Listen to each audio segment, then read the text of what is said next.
Based on the hit movie franchise, this game immerses you in a world of A Quiet Place, putting you directly in the action so you can experience this nightmarish silence firsthand.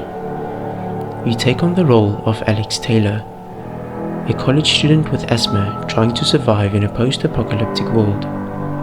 Together with her boyfriend Martin, she faces the constant threat of blind alien predators with an uncanny ability to hear even the faintest sound. In this world, silence is your strongest ally. Every decision you make, from opening a rusty door to stepping on the crispy-looking leaf, could attract danger. The game begins on day 1, with Alex and Martin enjoying a peaceful moment, admiring a white-tailed deer in the calm, serene woods.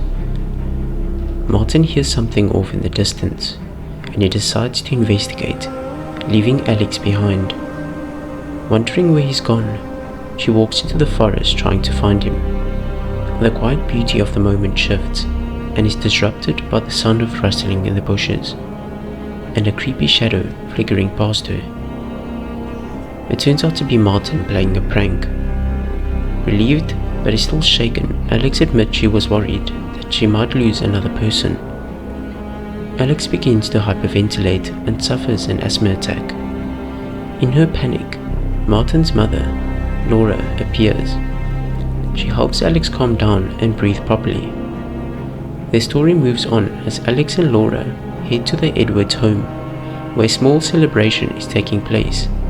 They join up with Alex's father, Kenneth, who is still grieving the loss of his wife, and Alex's mother, who passed away recently after a long illness. Laura's husband Robert is also there, along with Martin. While waiting for the food, Martin takes a moment to apologize for his prank earlier, sensing that Alex was genuinely shaken. She forgives him, and it's clear that a bond is starting to form between them. They head inside to find a bottle opener, but Alex gets distracted and stumbles upon one of Laura's old records. As she examines it, it comes out that Alex is a singer, and she decides to sing for Martin. Martin invites Alex to follow him upstairs to the attic, saying he has something to show her. When they reach the attic, Alex is taken aback by what she finds, an array of guns carefully stored on the wall. Martin explains that his mother, Laura, works on a reserve and is responsible for animal population control. As they linger in the attic, they overhear a conversation between Laura and Alex's father. Kenneth is still deeply mourning the loss of his wife Julia, saying he's a doctor and he still couldn't save her. The moment is interrupted as they see falling meteorites. This is something that will change their world forever. It's unclear how they end up here, but Robert hands Alex a gun, and together they defend the car, aiming for the creature's claws, since bullets can't kill them. The creatures are relentlessly hunting anyone making noise. In the midst of the chaos, the van flips. A creature climbs onto the overturned van. As Martin wakes up, disorientated from being unconscious. In his confusion, he makes a noise. The creature, hearing him, turns its attention towards him. Alex, desperate to protect him, fires a shot at the creature. In a split second, Robert jumps in the way, sacrificing himself to save Alex and his family. Laura, watching in horror, turns to Alex as she silently holds Alex responsible for her husband's death. The day jumps forward to day 105. Alex and Martin arrive at an abandoned ranch, hoping to find food and medical supplies to bring back to the hospital where they're taking shelter. But for Alex and Martin, scavenging for supplies has become a routine necessity. Together, they venture into the ruins of civilization, always on the lookout for anything that could help for their survival. But on this day, Alex isn't just looking for supplies, she's trying to satisfy a more personal need. She's been carrying a heavy suspicion she might be pregnant with Martin's child. Desperate for clarity, Alex makes the decision to raid the rancher's pharmacy. After searching through the shelves, she finds one. She takes the test and it reveals the truth. She's pregnant with Martin's child. The two of them find a safe room in the ranch, away from the dangers outside. Alex breaks the news to Martin. Despite everything they've been through, there's a spark of hope. Martin is genuinely happy, relieved that for once, something good is happening for them. The two decide to stay the night at the ranch. The next morning, as they prepare to leave, they hear a gunshot.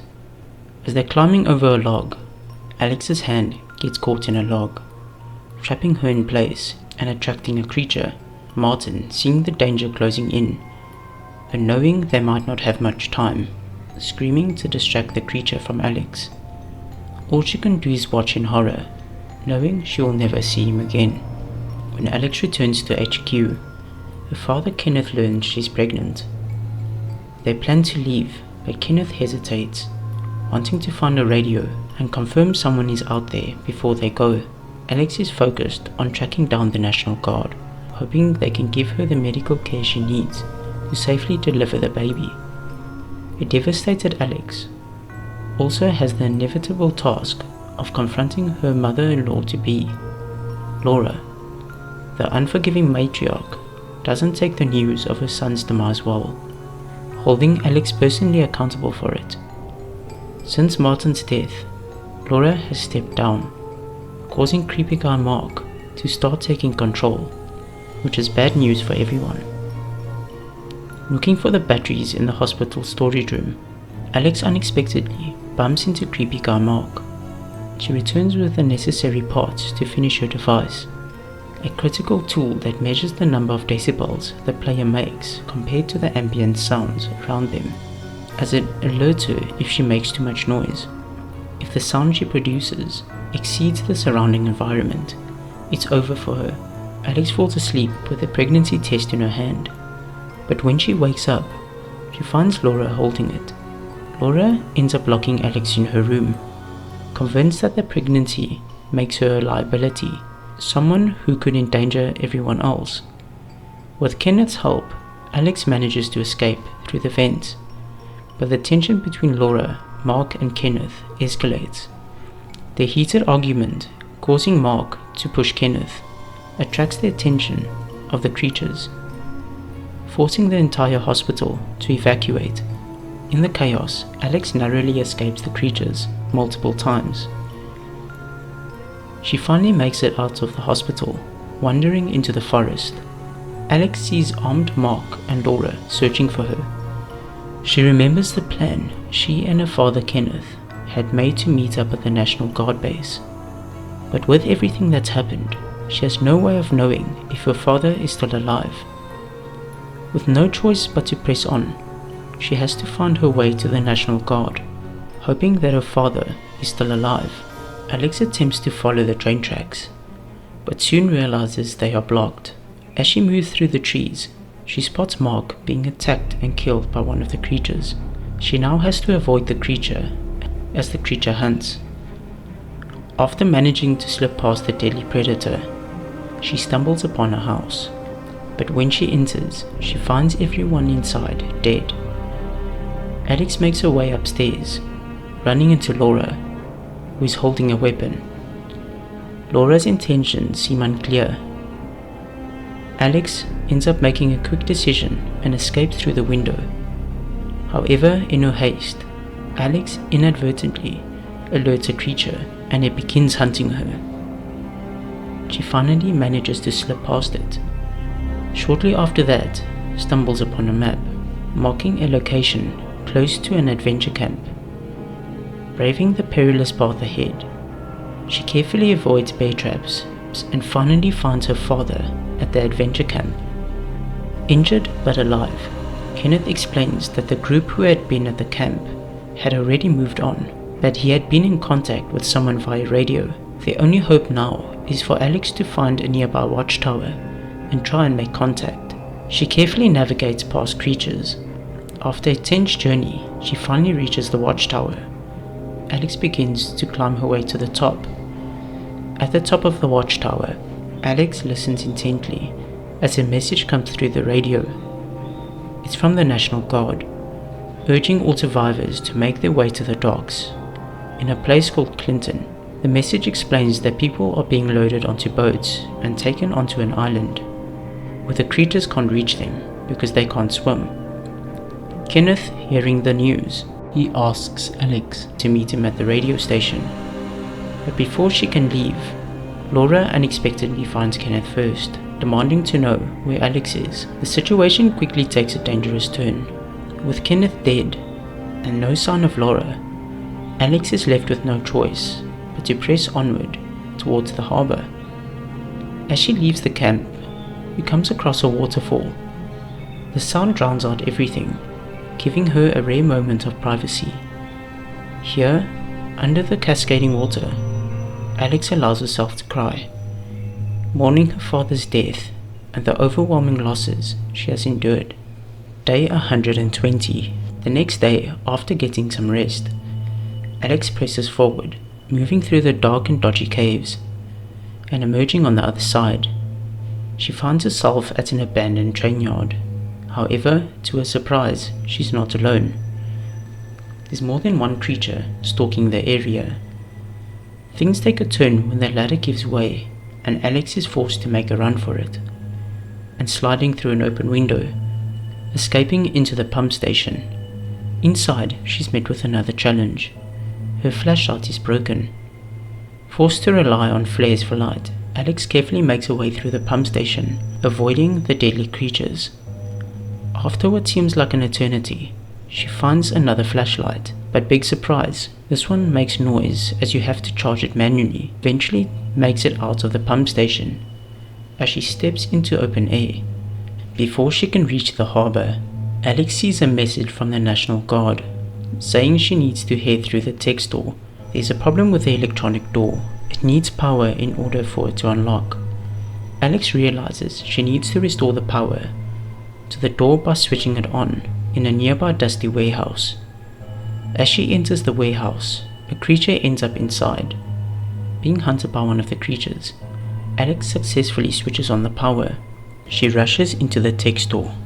Inside, she notices another creature hunting her. She notices several devices emitting signals, which causes the creature to freak out and run away. When Alex finally reaches the boatyard, she discovers there's no boat at the harbour. Desperate and out of options, she decides to keep pushing forward. She makes her way to a room filled with cameras, scanning for any sign of hope. To her surprise, she spots a boat at the fire station, unsure if it's in working condition. But with no other option, Alex makes the decision to go check it out. Upon reaching the fire station, Alex quickly realizes there's a shortage of fuses, forcing her to improvise, trying not to alert the creature that's still nearby. In the process, Alex accidentally starts a fire in the station. The fire begins to block a crucial door she needs to pass through to escape, and she quickly discovers that the sprinkler systems have failed. Sneaking past the creature and getting the sprinkler system running, she makes it back to the door, trying to use a valve to unlock the door. All the smoke buildup from the fire triggers an asthma attack, causing her to pass out. She is saved by someone wearing a gas mask and drags her to safety. Upon waking up, the person who saved her was Laura. She's apologetic and glad Alex and the baby are safe. There's a brief moment of reconciliation as Laura's guilt over her past actions is clear, but she's genuinely happy to see Alex alive and well. Laura hands Alex the gas mask, and with a final glance she leaves. Alex, now equipped with the gas mask, heads into the final area. As she sneaks past yet another creature, she makes it to the boat. As she starts it up, the engine spluttering to life, she begins to drive away from the harbour. However, she hears a massive racket behind her. Looking back, Alex sees Laura using herself as a distraction to give Alex and the unborn baby a chance to escape. One of the creatures, not falling for Laura's distraction, leaps onto the boat. There's a signal that causes the creature to open up, and Alex manages to kill it. As Alex steers the boat to safety, the game concludes. Alex listens to a final message over the radio. The voice on the radio explains that there is an island nearby where the creatures can't reach. I'd love to hear your thoughts, so drop a comment below and let's keep the discussion going. If you enjoyed this video, don't forget to give it a thumbs up and hit that subscribe button. Stay tuned and turn on notifications so you never miss an update. Thanks for watching, and we'll see you in the next video.